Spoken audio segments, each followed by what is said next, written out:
अक्सर आप लोग को देखा गया है कि आप लोग मार्केट में जाते हैं और मार्केट में हम लोग कोई भी सामान खरीदने जाते हैं या फिर हम अगर दुकानदार हैं या ग्राहक हैं या हमें कोई चीज़ चाहिए होती है तो हमें कैसे इसको कन्वर्ट करना चाहिए और कैसे उस शब्द को हमें इंग्लिश में बोलना चाहिए और इंग्लिश कैसे इम्प्रूव हो सकती है।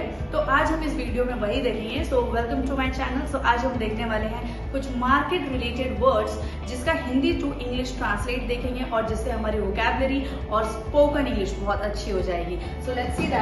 जैसे नंबर 1 लिखा हुआ है मैंने यहाँ पर सस्ता। अब सस्ता का मतलब क्या हो जाता है? Cheap price. जैसे अगर कोई भी चीज़ आप लेने जा रहे हो और आपको वो सस्ते में मिल रहा है, बहुत सस्ते में मिल रहा है, महंगे में नहीं मिल रहा, तो उसको हम क्या बोलते हैं? चीप प्राइस बोलते हैं। क्या बोलते हैं? चीप। अब यहाँ पर आता है महंगा, जिसको हम बोलते हैं कि अगर कोई भी आइटम आपने लिया और वो आपको बहुत महंगे दाम पे मिला तो उसके लिए आप वर्ड यूज़ कर सकते हो कॉस्टली, और उसके साथ साथ आप उसको एक्सपेंसिव वर्ड भी यूज़ कर सकते हो। नेक्स्ट आता है महंगाई।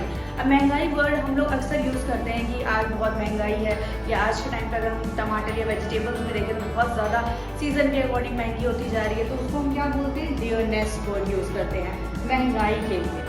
नेक्स्ट आता है जैसे मोल भाव। अगर कोई भी इंसान को कम या ज़्यादा करवाना होता है दुकानदार से, या अगर आप कस्टमर हो तो आप बार बार बोलते हैं कि नहीं भैया मुझे इस दाम पे नहीं, इस थोड़ा सा कम कर दीजिए, राइट। तो इन सब चीज़ों के लिए हम क्या बोलते हैं? वर्ड यूज़ करते हैं बार्गेनिंग। बार्गेनिंग का मतलब होता है मोल भाव करना।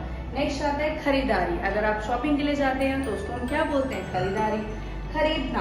अब खरीदना मतलब कि कोई चीज़ आपने ले रहे हो और ले चुके हो, तो उसके लिए वर्ड क्या यूज़ करते हो? परचेस या फिर बाय वर्ड यूज़ होता है।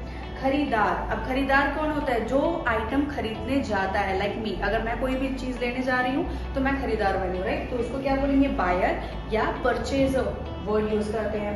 नेक्स्ट आता है विक्रेता। मतलब विक्रेता मीन्स कि अगर कोई दुकानदार है वो अपने आइटम को सेल आउट कर रहा है तो उसको हम क्या बोलते हैं? Seller and dealer.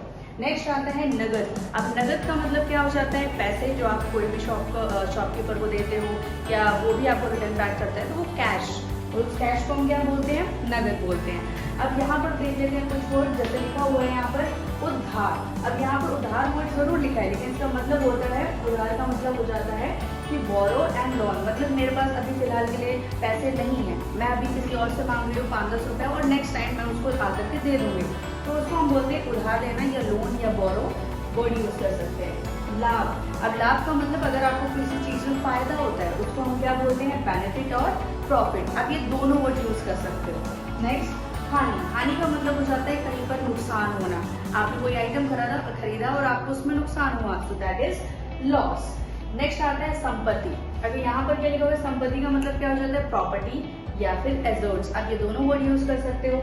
नेक्स्ट ग्राहक। अब ग्राहक कौन होता है? अगर मैं हूँ, मेरे को कोई सामान खरीदने जाना है तो मैं वहां पर दुकान के अंदर जाऊंगी, राइट।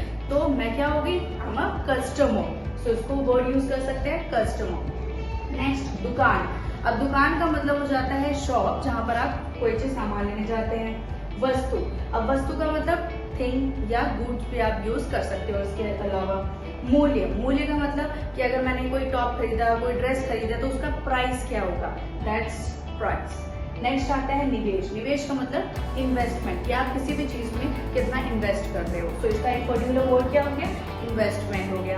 अब इसी टाइप के हम लोग और भी सारी वीडियोस में देखेंगे। सो अगर आपको ये पसंद आया तो प्लीज लाइक करिए, शेयर करिए एंड सब्सक्राइब करिए फॉर मोर वीडियो।